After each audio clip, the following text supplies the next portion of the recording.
Welcome viewers to the second season of Gender Diversity in an Altered World, where we're bringing together experts, thought leaders, women achievers from across the globe to share their perspective on how we should be approaching gender diversity in the new normal.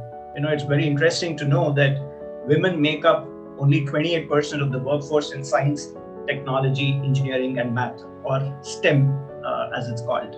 And men vastly outnumber women majoring in most STEM fields in college.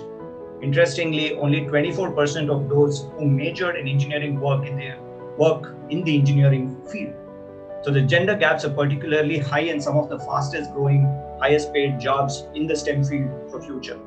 The focus of today's episode is the STEM gap. I have with me a special guest today, Dr. Jayshree Seth. Dr. Jayshree is a corporate scientist at 3M. She's also 3M's first ever chief science advocate.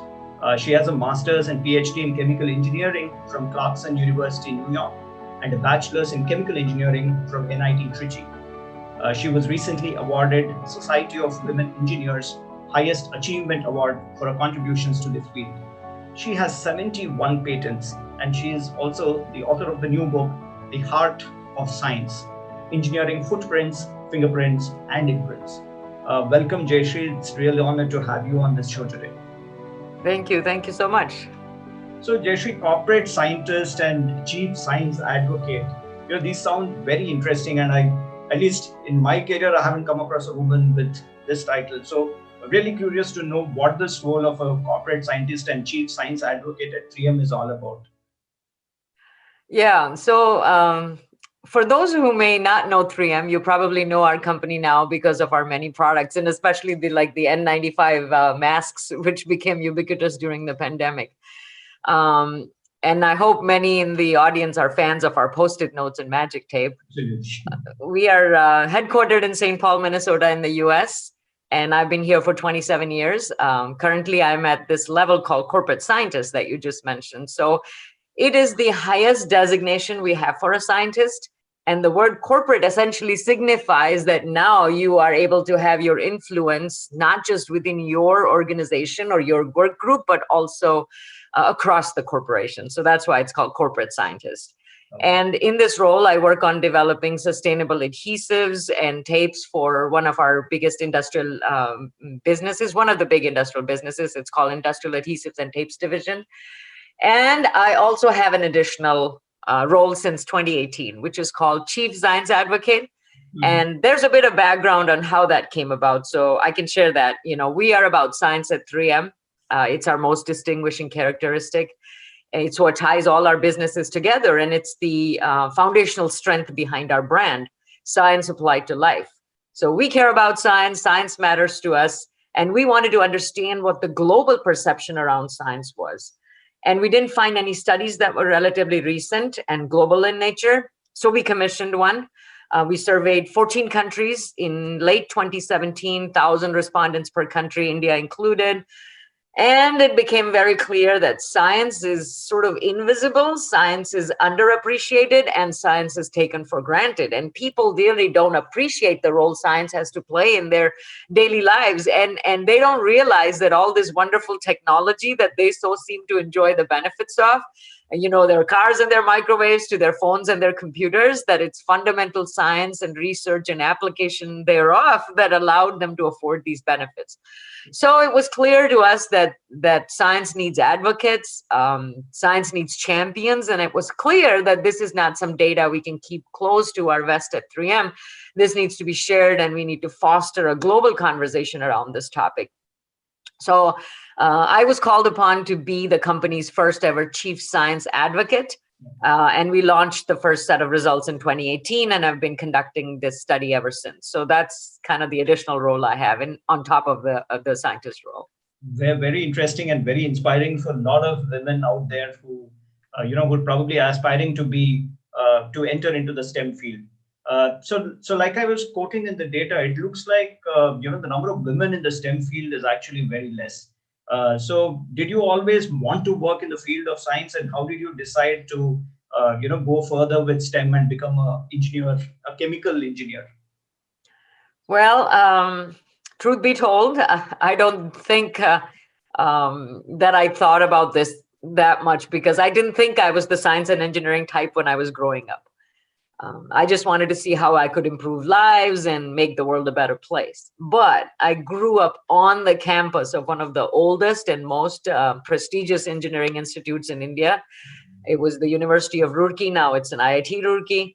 And I was surrounded by STEM professionals, scientists, engineers. My dad was a professor. I did well in school, but I was drawn to fields where this contextual pull of helping people was strong, and there were really no women engineers to be found anyway. And frankly, I didn't quite see the connection of my community-oriented mindset with STEM fields. But I had very strong parental guidance, let's just say, and it was best to go along. I know that many of my viewers growing up in India would probably relate to this. And that's how I ended up becoming an engineer. But the message in here is for a kid who started out not thinking they were the STEM type, for a student who struggled in graduate school, for someone who doesn't have a core expertise. I'm currently at the highest level of scientist at 3M. I'm the fourth woman and the first woman engineer to achieve this level. And the reason why I bring all this up is I think about all the girls that we are missing out on, all those young folks we are missing out on who say they want to make the world a better place, but they don't understand that STEM actually provides you that opportunity. Yeah. And it's just the way we track, the way we train, the way we teach, the way we typify, and the way we talk about STEM. It just doesn't sound as inspiring as some of these other fields where the contextual pull of helping people and making the world a better place is much stronger. So I think there's that element there, and that's why I bring up this part of the story. That's so true. So many women in science and tech field have felt that gender has affected the way they are perceived or treated in the STEM field itself. In fact, there was a lady commercial pilot that I was interviewing recently, and I remember she was sharing her experience as well. So where she said she was one of the very few first women commercial pilots, and even during the training phase that she was going through, there was so much of the way the gender played a role in that. So have you ever been in situations like that, and how have you handled it? Well, I certainly hope that people know it's not a matter of gender capability.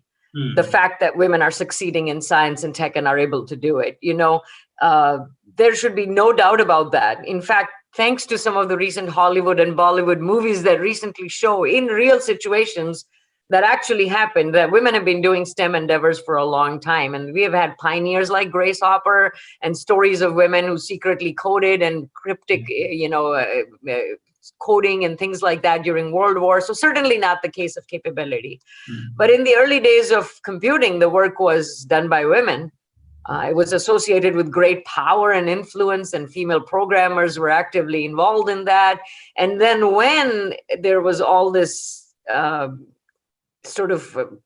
became this thing to do, and it had associated with power, suddenly women were edged out. And unfortunately, in many cases, now there's the industry's legacy of bias, where we have all these male-dominated fields filled with male resumes, and then people judge women for whatever they bring in terms of their capabilities and confidence. So over the years, I've realized that I'm because of the way I making decisions, or the way I assess my own capabilities, or the way I want to feel fulfilled, it can lead to women being judged by men as not being confident or not being the leader type. So to really answer your question, have I been in a situation like that? I can attest to the feeling of anxiety every time I embark on a new endeavor. Even if these endeavors are started by me, and most of these endeavors are in fact initiated by me, and at times I feel this lack of self, assuredness, and I'm transparent about it, and I process it on the outside because that is natural to me. It's what women do, and it is likely that men don't feel that same anxiety, or even if they are not transparent about it, and certainly don't find many men processing things out in the open like women do. There's no right or wrong here. And it's not to be misconstrued as a lack of confidence.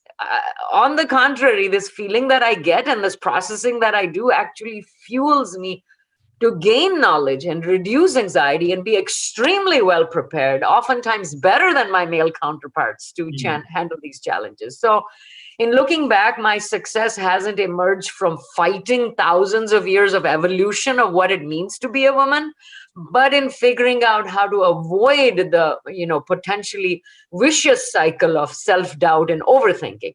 And I share this because I want my hindsight to be foresight for all those bright young minds who are going to embark on their own journey, in education or in their professions. Early in my career, I didn't know that this sense of self-doubt and this lack of self-assuredness could largely be, the manifestation of an evolutionary trait that is unique to my gender. I didn't know that I was experiencing a general lack of what men may perceive as a lack of confidence, especially when it is compared. And I was unaware that perhaps these differences between the very definition of confidence is how I perceive, I project, and how I process it. So anytime I am now confronted with something new coming my way, that irrational inner voice surfaces like a well-honed muscle memory. It's triggered by years of practice, and it just informs me, I don't think you can do it.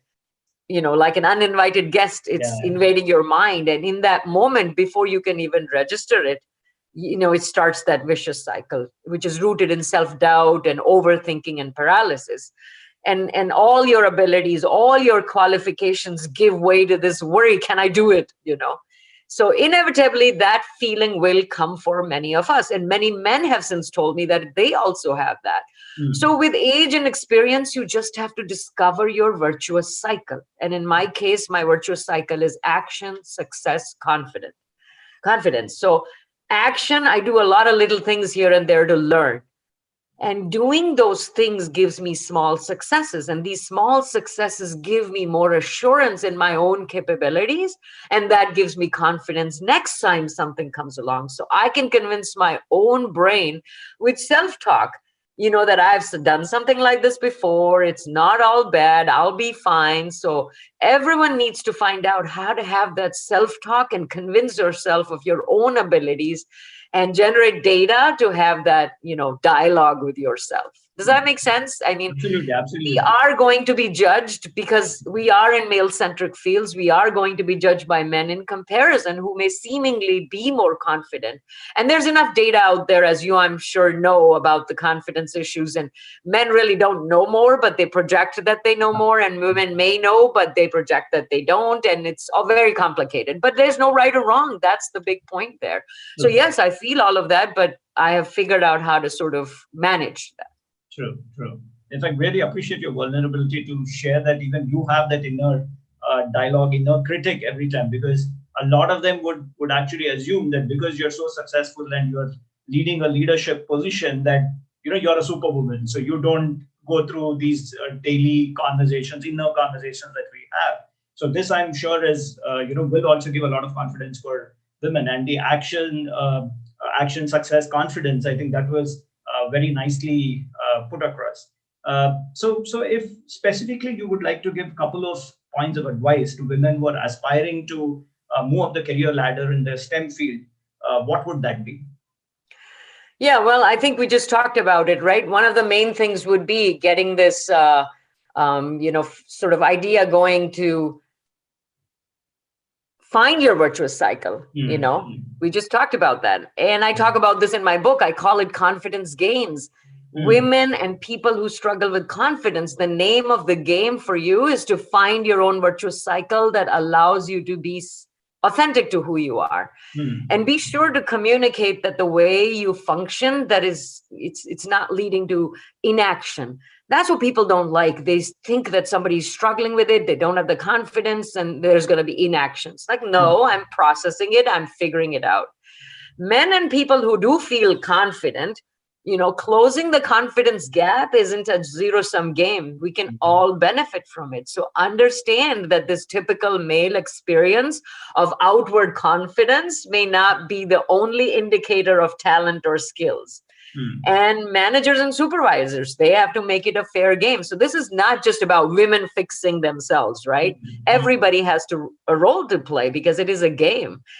You have to make it a fair game for managers and supervisors. Do not expect all women to model to the entrenched male definition of a Yeah. confident style. There's a lot to lose if everybody thinks the same way. Hmm. So managers, make sure you make rewards and recognitions and hiring processes transparent. And organizations and institutions, you have to think of the end game. You know, Yes. you want a workplace that celebrates inclusivity in its many ways. So you have to eliminate any unfair pay gaps that could exacerbate the feelings of poor confidence. You are feeding into that. So Hmm. make an effort to educate on this unconscious bias, put training and tools and metrics and measures, and walk the talk. Hmm. And by the same token, you know, parents, a rule of the game for you is to encourage your children equally when it comes to many things, such as interest in science. It's not like boys get the science toys and girls get, you know, dolls. Those kinds of Yeah, generalizations I and think that's stereotypical what happens. behavior. That's so right, right? At home, even when you're picking toys for your kids, you go pick up doll houses and Barbies for the girl and cars and those robots for the guys. So I think that's where the entire conditioning itself starts, and I think that's a Yes, very it is. interesting point that you There's made. a lot of hardwiring and social conditioning and other factors. And I can't help but think of how many inventors and inventions we're missing out on because of a large subset of population Yeah, experienced this conditioning and now have this perceived confidence gap. And true. society should have a skin in this game because diversity is important everywhere. There Hmm. is enough data and information and knowledge and wisdom out there on why we need it. Hmm. Every day we are seeing the implications of not having enough diversity. So Hmm. it's a growth imperative. True, true. Now coming to the current situation of the COVID-19 and how that's kind of impacted the entire workplace situation itself. Already we were fighting the challenge of having gender diversity and more representation at the leadership position, and the pandemic has resulted in job losses. And I was reading a data somewhere which said a large percentage of those job losses have been women. So, what can organizations do differently in this new normal to ensure that they have more representation of women, and especially in the STEM field? Yeah, I think this is very disheartening, actually, the data that you're pointing out that most of the job losses are actually, women losing their jobs and many women stepping back to do other things as the pandemic has hit and it's become a lot of the responsibility at home and at work and things like that. And there are things that corporations can do across the spectrum because the barriers are across the spectrum, Mm. and all of us have a responsibility to fix those. And it starts with social conditioning that we talked about and what girls do and don't do, and perhaps some evolutionary construct of what women think they can and can't do. But then the way that science is taught with a focus on content and not context, and the content appeals to boys but the context appeals more to girls. And I see Yeah. this, myself and my daughter and my son was satisfied with content, but my daughter was always asking about and pushing for context. So it's that the scientists, how they're portrayed in media, loners Yeah. and geeks or mavericks or Yeah. evil, and none of that appeals to impressionable minds or lack of role models, and across the spectrum. So the way I see it, and it involves all of us, not just corporations. We need some good solid steam cleaning, I say. Mm. S is for shattering stereotypes and really the myth that only men can be scientists and engineers, and only way men do things is the right way and the default way. And that especially needs to be addressed in a male centric field like ours. So we all across the spectrum have responsibility for that. T is for telling the wholesome story about science, not make it so content focused. And that works well for men and boys, but to attract more girls and young women and have them be connected, it's their community mindset of helping others. We have to focus on that part also. And frankly, the younger generation, boys and girls, are inspired by that. Yeah. E, I say, is for environment and exposure across the spectrum, again, showing the possibilities, addressing the myths about these loner scientists or computer geeks with one genius moment. We got to address that and show that it's a continuing contribution to keep their engagement and enthusiasm. And A is for allies and advocates. And we just talked about men need to be able to play that role. It's not a zero-sum game because we will all benefit from it. And finally, metrics and measures. You all know, we know things don't change sometimes without actually putting some numbers, and otherwise it just stays where they are. So companies can set goals, leaders can have solid diversity goals and make it happen, force a change in the mindset with metrics and measures. And we have all got to join forces, and we can put this train on the right track by this steam cleaning, shattering of stereotypes in companies, in organizations, in society, telling the wholesome story about science. Even when you're recruiting, when you're trying to engage people to stay in their careers, it's not just about the content, but look how you are making the world a better place, how you're improving lives by your product or by your education, etc. Exposure and environment, allies and advocates as men, and metrics and measures. That's very important. And many corporations are stepping up. My company has goals around diversity and women in management and things like that. That's very interesting. I think so. So the mantra out there is steam cleaning, which is that's needed. what I say. Yeah, I've got a very, very nicely, very nice. I like to experiment with words. How about that? And so steam cleaning to me works really well for this. So we were talking about STEM, and I got to learn about steam today. So that's very interesting. Yeah, so I think STEAM is also used a lot in the US because A is for the arts, and I think they're equally important, if not more. Sometimes because the communication, the art of actually communicating the context of science, that's so critical. So a steam cleaning is needed for an engine that really could. Absolutely. So you mentioned about the 3M State of Science Index. So I was a bit curious on that. So what has been the impact of the pandemic on the perception of science and women in STEM? Yes, so we just talked about the job loss situation, but let me talk about the actual State of Science Index. Can I confirm again that your brightness is okay on your end? Yes. Okay, I just see the brightness going in and out, so I apologize for that. So we do this survey since 2017. We have done this survey across globally, and we wanted to understand the impact during the pandemic. So we had actually done the survey for the year, but the results came in before the pandemic, and they didn't really seem to make sense because pandemic changed so much about everything, about the way we work, about the way we live. And so we actually did a pandemic pulse. And so we couldn't reach as many countries because it was difficult to logistically have that. But we had 11 countries and 1,000 respondents per country. And it was very interesting. For the first time since we started measuring it, skepticism was down and trust in science was up. And you can imagine why that is. People were seeing how science was playing out in real life. People were facing these threats and fears, and then all of us still await that vaccine, which is the gift of science. So it was very inspiring to actually see the entire public finally rallying around this, and science being in the forefront, on the stage, the world stage. I mean, we were hanging by every word Dr. Fauci was saying. Here's a scientist and doctor and an epidemiologist standing there, and all those people put on the world stage. So I think we can rationalize all this data that way, but we also think that this is a time to gain momentum in advocating for STEM and connecting what STEM can provide for people who are inspired to do something to make the world a better place with STEM, because we clearly saw the need there, and we feel that's why suddenly people are perceiving science as in much more of a positive light. So for women in STEM, I really think that the idea of helping others and the idea of making a difference, the idea of really doing something that's good for the community, for the environment, I mean, all those things come in the forefront, as the results of our survey also indicate. 92% of the people said across the globe that we want to follow science to vanquish this pandemic, which is incredible trust in science. We also saw that we often worry about all this stuff that's out on media and disinformation campaigns and things like that, but people still trusted science and scientists more. They even trusted corporations more than they did social media. So it was an interesting thing in sort of technology and sociology of trust.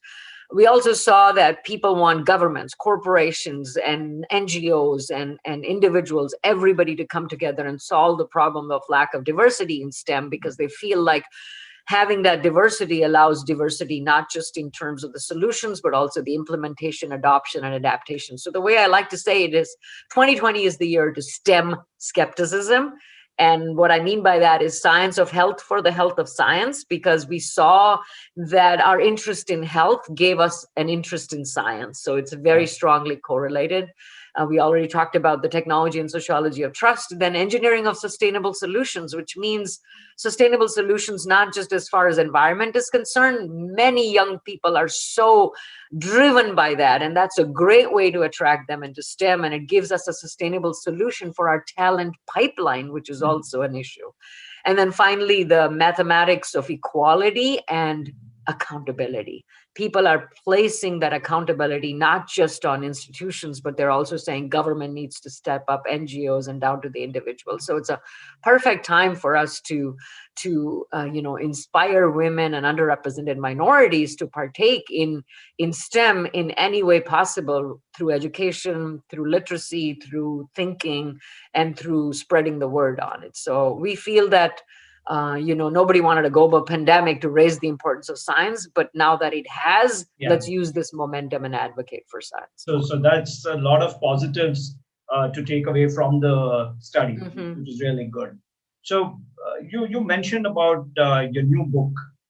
So congratulations on your new book, which was just released. So tell us a little bit more about the book and what do you want our audience to take away from the book? Yeah, so I'm super excited about my book, The Heart of Science, and it's engineering footprints, fingerprints, and imprints. And the 2020 was an interesting year, right? So I felt like I had the stronger to do something and make 2020 count. So please make sure that your audience get a link to Amazon. Absolutely. They can either buy the paper or the ebook. Yeah. But it was virtually all of humanity facing the same challenge and confronting the same fears, and we're all waiting to be vaccinated. But it's also the year that unmasked many other issues as it relates to society. So I've gone through that cycle of shock and numbness and denial and anger and fear and panic and guilt and gratitude, and then I just wanted to have this desire to be productive with purpose. So I got this idea and decided to compile all my writings into this book and use all the proceeds from the sale to fund education for women in STEM. So that's why I'm really excited to get the word out and have as many people as possible buy it, because we will be helping someone. And given everything that has happened this year, it just felt so right to do it. And I feel blessed to have this opportunity. So get your copy, take a picture, share, so we can all be at the heart of starting a STEM chapter in someone's life and truly engineering our collective future. And I hope the readers take away at least two things for sure. First is, what is really at the heart of a science journey? There are a lot of misconceptions out there about what science is and what scientists do. And I want to let women and young folks know that just because you think you have pro-social goals and a very community-oriented mindset and you want to make the world a better place, that STEM is not for you. It is for you. Yeah. Those goals of helping people and improving lives have been central to my journey, and I talk about that in the book. And secondly, I want to let them know that it's not just about where you reach and what you did, but also how you did it. And I give a lot of examples from my own career and my thoughts and reflections and insights. And I give points to ponder to hopefully inspire others, because the footprints and the fingerprints matter, but also the imprints that you leave on hearts and minds. And, on that note, it's not just what people take away, because a reminder that all the proceeds go for a scholarship for underrepresented women in STEM, and it'll be administered by the Society of Women Engineers. So they are giving something as well when people buy the book. So buy it. Wonderful. That's a wonderful initiative, Jayshree. So it was really nice talking to you. Very practical takeaways for organizations, women who are aspiring to get into the STEM field. A lot of myths or perceptions which they had about the STEM field. I'm sure you addressed few of those, and a lot more of that in your book. So I would encourage all my audience to pick your copy of The Heart of Science, because the proceeds are also going to get more representation of underprivileged girls into the STEM field. The link will be available in the description. So I would encourage all of you to pick a copy of the book, and let's ensure that we're bridging the STEM gap. So Jayshree, thank you once again for taking time off and doing this, and good luck for your book. And I wish it becomes a bestseller and more proceeds go into getting more women into the STEM field. Thank you. Thank you. Namaste. Bye. Bye.